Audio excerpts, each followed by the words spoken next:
Welcome to signal TV. నేను శివారెడ్డి. నేను ప్రస్తుతం కంగారు కిడ్స్ బంజారా హిల్స్ స్కూల్ ముందున్న ఇక్కడ ఒక వ్యవహారాన్ని బయట పెడదామని వచ్చిన. ఆ వెనక కనిపిస్తున్న గోడ, నిజానికి అక్కడ గోడ ఉండకూడదు, బట్ గోడ ఒకటి పకడ్బందీ కన్స్ట్రక్షన్ చేసిన గోడ ఒకటి మనకు కనిపిస్తుంది. దానికన్నా ముందు కనిపించేది ఖైరదాబాద్ ఎమ్మెల్యే దానం నాగేందర్ ఇల్లు. దానం నాగేందర్ ఇల్లు అక్కడ ప్రహారీ గోడ అవతల కనిపిస్తుంది మనకు. ఆ ప్రహారీ గోడ వరకు దానం నాగేందర్ ఇల్లు. ఆ ప్రహారీ గోడకు ఈ ప్రహారీ గోడకు మధ్య ఉన్న ఖాళీ జాగా అంతా కూడా నాలా ఇల్లు మనకు కనిపిస్తుంది. ఇక్కడ ఒక నాలా కనిపిస్తుంది. ఈ నాలా almost Banjara hills road number 14 అక్కడ నుంచి నీళ్లు, మురుగు నీళ్ళు అదంతా వచ్చే నాలా ఇది. బట్ ఇప్పుడు మొత్తం కబ్జాలతో నిండిపోయి నాలా మొత్తం ఎండిపోయింది. ఇక్కడ ఈ కన్స్ట్రక్షన్ కూడా, ఈ పర్మనెంట్ కన్స్ట్రక్షన్ కూడా ఈ మధ్యనే వెలిసింది. ఇంతకుముందు లేదు. చాలా సంవత్సరాల నుంచి ఇక్కడ కేవలం ఈ గ్రిల్ మాత్రమే ఉండేది. ఈ గ్రిల్లు అవతలంతా కూడా గవర్నమెంట్ జాగా. ఈ నాలానే, ఈ గ్రిల్ అవతల ఉన్నంతా కూడా గవర్నమెంట్ జాగా నాలా.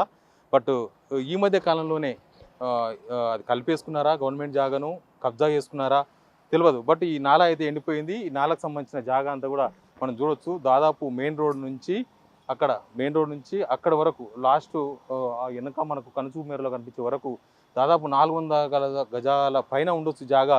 ఆల్మోస్ట్ 20 నుంచి 25 కోట్ల వాల్యూ ఉన్న జాగా ఇది. ఈ జాగా ఎందుకు ఇట్లా అన్యాక్రాంతమైందో తెలియదు. గవర్నమెంట్ జాగా, నాలాలు కబ్జా చేస్తారని చాలాసార్లు వింటూ ఉంటాం హైదరాబాద్లో.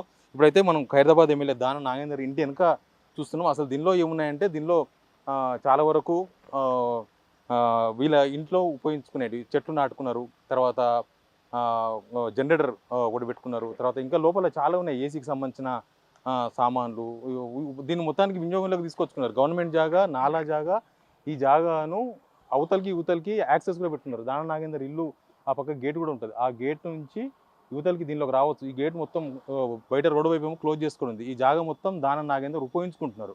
కేవలం ఉపయోగించుకునే వరకు అయితేనేమో ఈ టెంపరీ గ్రిల్స్ ఉండేవి. కానీ ఇప్పుడు పర్మనెంట్ గోడలు పెద్ద పెద్ద సిమెంటు పిల్లలతోన పెద్ద పెద్ద రాళ్ళు పెట్టి ఈ మొత్తం గోడ కట్టేసుకున్నారంటే, మరి ప్రభుత్వం పెద్దలు, ఇక్కడ ఉన్న వాళ్ళు, ప్రభుత్వం లేకపోతే జిహెచ్ఎంసీ వాళ్ళు, మిగతా అధికారులు ఏం చేస్తున్నారనేది తెలియదు. బట్ ఈ జాగనైతే దానం నాగేందర్ ఇంటి వెనుక ఎగ్జాక్ట్లీ ఇది దాదాపు 20 నుంచి 25 కోట్ల విలువైన జాగా ఇది. ఈ జాగను దానం నాగేందర్ ఎట్లా కలుపుకున్నారు, ఎందుకు కలుపుకున్నారు, పర్మిషన్తో తీసుకున్నారా, లేకపోతే ప్రభుత్వం ఇచ్చిందా చూడాలి. టెంపరీగా వాడుకోవడానికి అయితే ఇంత కన్స్ట్రక్షన్ చేసిన అవసరం ఉండదు. టెంపరీగా ఏదో అప్పటికప్పుడు కొన్ని రోజుల కోసం వాడుకునేది అయితే ఇట్లాంటి పిల్లలతో ఇటుకలతో, సిమెంట్ ఇటుకలతో కన్స్ట్రక్షన్ అయితే 100% ఉండదు. ఇక్కడనే గవర్నమెంట్ జాగా అని, ఇదంతా గవర్నమెంట్ జాగానే అని బోర్డు కూడా మనకు కనిపిస్తుంటుంది. గవర్నమెంట్ జాగా, this land belongs to government జాగానే లోకల్ తహసీల్దార్ పెట్టిన బోర్డు కూడా మనకు కనిపిస్తుంది. Plus papers will be prosecuted అనే బోర్డు కూడా మనకు కనిపిస్తుంది. గోడ అవతల జరిగిందంతా కూడా దానం నాగేందర్ హ్యాండ్ ఓవర్లోకి వెళ్ళిపోయింది. మనం ఇక్కడ నుంచి చూద్దాం. దానం నాగేందర్ ఇంటి వెనుక ఉన్నాం. ఇక్కడ నుంచి ఈ లోకల్ వాళ్ళని అడిగితే అసలు వాళ్ళు భయపడుతున్నారు మాట్లాడడానికి. దానం నాగేందర్ అంటేనే వాళ్ళంతా గజగజ వణికిపోతున్నారు. అందుకే వాళ్ళు ఎవరు ఏం చెప్పలేకపోతున్నారు. కానీ ఇక్కడ మాత్రం దానం నాగేందర్కి సంబంధించిన వ్యవహారమే. లోపల మొత్తం కన్స్ట్రక్షన్కి సంబంధించిన సామాన్ అంతా పెట్టుకున్నారు. అక్కడ ఒక గేట్ కనిపిస్తుంది. వాళ్ళ ఇంటికి సంబంధించిన ఎలక్ట్రిక్ సామాన్లు, తర్వాత వాళ్ళ ఇంట్లో అవసరం ఉన్నాయి, వాళ్ళ ఇంట్లో పనికిరాని చెత్తనంతా తీసుకొచ్చి ఈ నాలా ఏరియాని మొత్తం కూడా హ్యాండ్ ఓవర్లోకి తీసుకొని అదంతా కూడా వాళ్ళ హ్యాండ్ ఓవర్లో పెట్టుకొని అదంతా వాడుకుంటున్నట్టుగా మనకు క్లియర్గా కనబడుతుంది. దీని మీద మరి ప్రభుత్వం చర్యలు తీసుకుంటుందా, దానం నాగేందర్ ఈ జాగాను వదులుకుంటారా, లేకపోతే అఫీషియల్గానే దానం నాగేందర్ దీన్ని ప్రభుత్వ అనుమతితో తీసుకున్నారా అనే విషయం అయితే తెలియదు. బట్ ఈ జాగా అయితే దాదాపు 400 గజాల జాగా పైన మొత్తం దానం నాగేందర్ చేతుల్లోకి పోయినట్టుగా అయితే చాలా క్లియర్గా కనబడుతుంది. నాలా, పెద్ద నాలా ఇది. బంజారా హిల్స్లో వాన వచ్చినా, వరద వచ్చినా, ఏమొచ్చినా ఈ నాలకుంటేనే నీళ్ళు పోయేది. ఈ నాలను మొత్తం మూసేసినారు. నాలను మనం చూసినా ఇంతకుముందు ఎండిపోయి కనిపిస్తుంది. నాల మొత్తం మూసేసి, నాలా అంటేనే గుర్తుపట్టలేని స్టేజ్లో నాలాన్ని తీసుకుపోయినారు. అట్లాంటి సిచ్యువేషన్లో ప్రస్తుతం ఇక్కడ దానం నాగేందర్ ఇంటి వెనుక ఉన్న సిచ్యువేషన్ మనం చూస్తున్నాం. ఇదైతే సిగ్నల్ టీవీ బ్రేక్ చేసింది. సిగ్నల్ టీవీలో మనం వీడియోస్తో సహా చూపిస్తున్నాం. దీన్ని దానం నాగేందర్ ఎట్లా దీనికి రెస్పాండ్ అవుతారు, ప్రభుత్వం ఎట్లా రెస్పాండ్ అవుతుంది, ఈ జాగా ఉన్నదాకా టెంపరీ కన్స్ట్రక్షన్ ఉన్నది, ఇప్పుడు సిమెంట్ ఇటుకలతో ఎందుకు కట్టాల్సి వచ్చింది, దీనికి ప్రభుత్వ అనుమతి ఉందా, ప్రభుత్వం నాలాను ఆయన హ్యాండ్ ఓవర్లో తీసుకోవడానికి ఎవరు అనుమతి ఇచ్చింది, ఇదంతా అయితే తేల్చాల్సి ఉంటుంది. ఇక్కడ మనం చూస్తున్న ఈ షీట్స్ మనకు కనిపిస్తుంది. బ్లూ కలర్ షీట్స్ మనకు కనిపిస్తున్నాయి. నిజానికి ఆ షీట్స్ మీద 3-4 రోజుల క్రితం వరకు this land belongs to government అని రాసిపెట్టిన షీట్స్ కనిపించేది. కానీ ఈ మధ్య కాలంలోనే ఈ కొత్త ప్రభుత్వం వచ్చిన తర్వాత దానం నాగేందర్ పార్టీ మారిన తర్వాతనేమో బహుశా ఆ షీట్స్ మొత్తం తీసేసి కొత్త షీట్స్ వేసింది. మొత్తం క్లీన్ అండ్ గ్రీన్గా కనిపిస్తున్నాయి, బ్లూ కలర్ షీట్స్ మనకు కనిపిస్తున్నాయి. This land belongs to government land.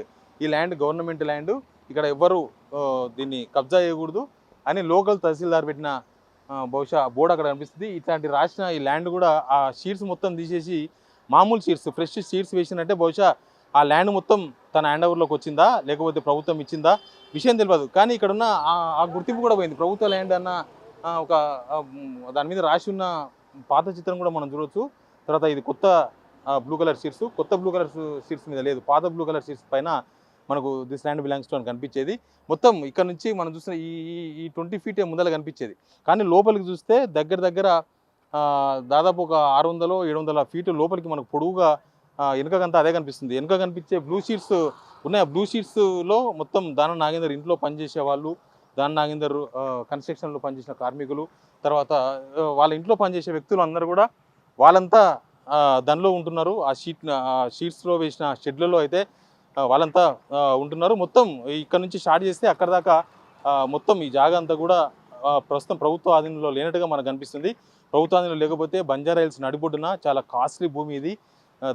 దగ్గర దగ్గర 20 కోట్ల పైన విలువైన భూమి. ఈ భూమి ఎందుకు ప్రభుత్వం వదిలేసుకుంది, లేకపోతే ఇక్కడ అధికారులు ఎందుకు వదిలేసుకున్నారు, ఆ విషయం అయితే తేల్చాల్సి ఉంది. దానం నాగేందర్ చేతుల్లోకి ఎట్లా పోయింది ఈ భూమి, దానం నాగేందర్ చేతుల్లోకి పోయిందా, తీసుకున్నారా, ఇచ్చిందా, ఏ విషయం తెలియదు. బట్ ఈ ల్యాండ్ అయితే ప్రస్తుతం గవర్నమెంట్ చేతిలో ఉన్నట్టుగా ఎక్కడ బోర్డు అయితే మనకు కనిపిస్తలేదు. ఆనవాళ్ళు గవర్నమెంట్ ల్యాండ్ అని ఉన్న షీట్స్ లాంటివన్నీ కూడా ఆనవాళ్ళని కూడా తీసేసిండ్రు. ప్రస్తుతం ఈ ల్యాండ్ డైరెక్ట్గా దీనిలో యాక్సెస్ ఎవరు లేదు. మనం మెయిన్ రోడ్ నుంచి చూస్తున్నాం కదా, దీనిలోకి యాక్సెస్ ఎవరికి లేదు. కేవలం దానం నాగేందర్ ఇంట్లో నుంచి మాత్రమే ఈ జాగాలోకి యాక్సెస్ ఉంది. లోపల ఉన్న వస్తువులన్నీ కూడా మనం చూసినాం. లోపలంతా కూడా ప్రస్తుతం దానం నాగేందర్ వాళ్ళే వాడుకుంటున్నారు. వాళ్ళ కన్స్ట్రక్షన్ సంబంధించిన సామాన్లు, తర్వాత మిగతా సామాన్లన్నీ కూడా